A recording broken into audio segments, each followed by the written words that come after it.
ऋषि पंचमी की जय हो। सुनिए भविष्य पुराण के अनुसार ऋषि पंचमी की कथा जो इस प्रकार है। अर्जुन ने भगवान श्री कृष्ण से कहा, हे जनार्दन, कृपा कर आज आप मुझे उस व्रत को विधि विधान से बतलाइए जिसके करने से नारी जाति अनेक पापों से मुक्त होकर अनेकों यज्ञों का पुण्य फल प्राप्त कर अंत में भगवान विष्णु आदि देवताओं के लोक में निवास करती है। मुझे इस कथा के विषय में विस्तार से समझाइए। तब भगवान श्री कृष्ण बोले, हे धर्मराज, भाद्रपद शुक्ल पक्ष की पंचमी को सप्त ऋषियों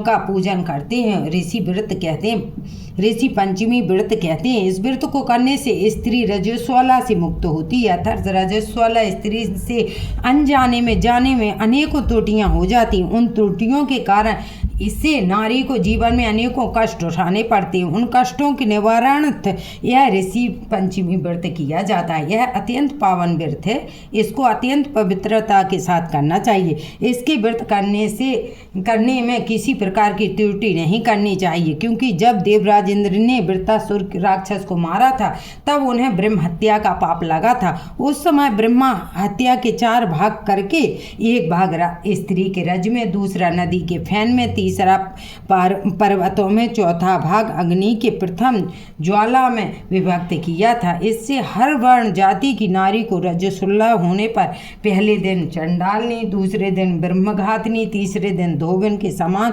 दोषी माना जाता है। इससे उन दिनों में किसी भी वस्तु का छूना मना है।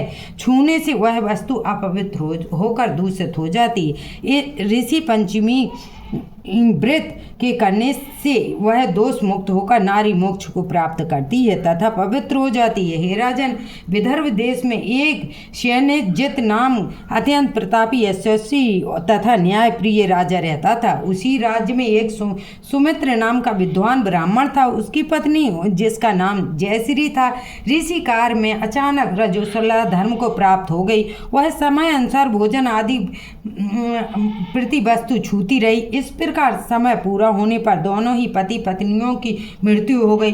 मरने के बाद पूर्व जन्म में ब्राह्मणी को कुतिया का जन्म मिला, तब ब्राह्मण को बैल का जन्म मिला तथा अपने तप के प्रभाव से दोनों को अपने पूर्व जन्म की पूरी बातों का स्मरण था। वह दोनों अपने पुत्र के घर पर पल रहे थे।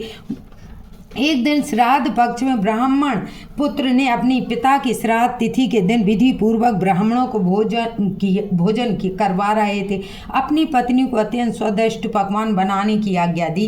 इधर ब्राह्मण पुत्र वधू ने विविध पकवान, खीर आदि भोजन बनाकर तैयार किया। दुर्भाग्य से उस खीर में एक सर्प विष उगल गया। यह हाल ब्राह्मणी की जो कुतिया की योनि में थी वह देख रही थी। उसने सोचा, यदि ब्राह्मण यह भोजन करेंगे तो समाप्त हो जाएंगे, इससे मेरे पुत्र को ब्रह्म हत्या का भारी पाप लगेगा।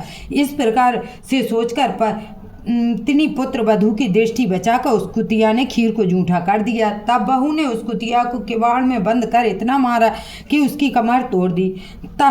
खीर फेंक कर दोबारा से दूसरी खीर बना ली। फिर श्राद्ध कर ब्राह्मणों को भोजन कराया।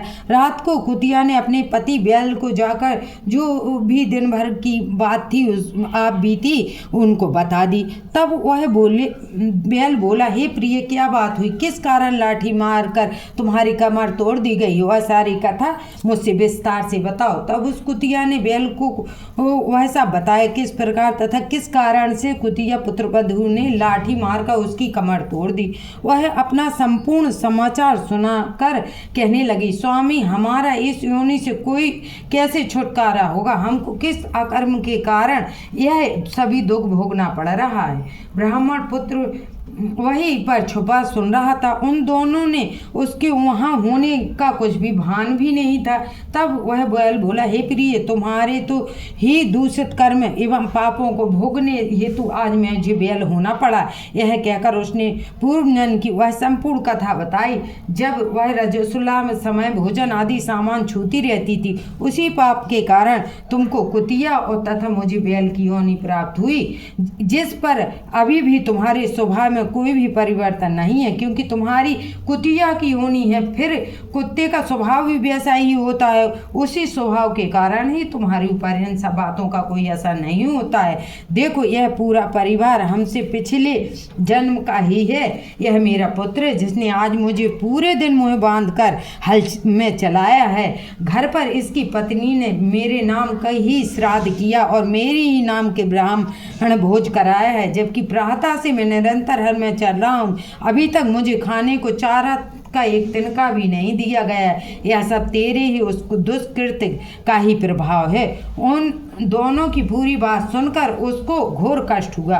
वहां से आकर उन बैल एवं कुतिया दोनों माता पिता को भोजन देकर वह अत्यंत दुखी हो वन को चला गया। वह तलाश करते हुए वहां एक ऋषि आश्रम में पहुंचा। वहां उसने कुछ समय बिताया। एक दिन सुअवसर जानकर ऋषियों ने से पूछा, हे दयालु, मेरे माता पिता कुतिया तथा बैल योनि भोग रहे हैं, वह योनि से किस प्रकार मुक्त हो सकेंगे? कृपा करके मुझे कोई उपाय बतावें जिससे कि मेरे माता पिता को इस पाप से मोक्ष मिले। तब ऋषि बोले, पुत्र, तुमको यह कैसे ज्ञात हुआ? तब उसने ब्राह्मण पुत्र ने ऋषि को वह सारी कथा जो बैल रूप में अपने पिता से द्वारा सुनी थी बताई। वह यह भी बताया कि इस योनि को भोगने में मेरी माता जी अधिक दोषी हैं। उन्हीं के पिछले आपराधिक दुष्कर्मों के कारण पिताजी को भी बैल योनि भोगनी पड़ रही है तथा अब मैं दोनों ही हमारे घर में है। हे ऋषिवर, कृपा कर कोई ऐसा उपाय बताइए जैसे मेरे माता पिता की यह योनि छूट जाए तथा उन्हें संपूर्ण दोष नष्ट हो जाए। ऋषि बोले, पुत्र, तुम धन्य हो। इस संसार में ऐसे पुत्र कम ही पाए जाते हैं जो अपने माता पिता के सुख चैन के विषय में सोचे। उन्हें तो अपनी तथा अपनी पत्नी व संतान की चिंता रहती। तुमने अपने माता पिता की मृतात्मक मुक्ति के हेतु सोचकर हमको आहित कर दिया है। हे पुत्र, आनंदित कर दिया। हे पुत्र, सुनो, तुम पूर्व जन्म में तुम्हारे माता पिता ऋषि मुनियों की निरंतर सेवा में रहा करते थे। तुम्हारी माता जब रजो धर्म से थी तब वह ऋषि सेवा करती थी रही। उस समय उसके द्वारा छू जाने वाली हर वस्तु दूषित हो गई थी। इस प्रकार से ऋषियों पर भी प्रभाव पड़ा। तब उनको ऋषियों ने गुप्त रूप से श्राप दिया। उसी से तुम्हारे पिता ने बैल और माता ने कुतिया की योनि का जन्म पाया है। अब इनके मोक्ष अर्थ तुम घर जाकर भाद्रपद शुक्ल पक्ष की पंचमी को ऋषि पंचमी व्रत करो। दोनों ही पति पत्नी उस व्रत को फल माता पिता के हित में संकल्प कर दो, तब वे इस पशु योनि से मुक्त हो जाएंगे, स्वर्ग में वास करेंगे। तब इस व्रत तथा पुण्य कार्य तुम्हारे माता पिता के आशीर्वाद से तुम भी कृत होगे। तुम्हारा कार्य भी निष्फल न होगा। अतः तुम यह कार्य दोनों प्राणियों मिलकर करो, श्रद्धा पूर्वक विधि विधान से करो। ऋषियों की बात सुनकर ब्राह्मण पुत्र अपने घर आया तथा पत्नी को संपूर्ण समाचार बतलाया।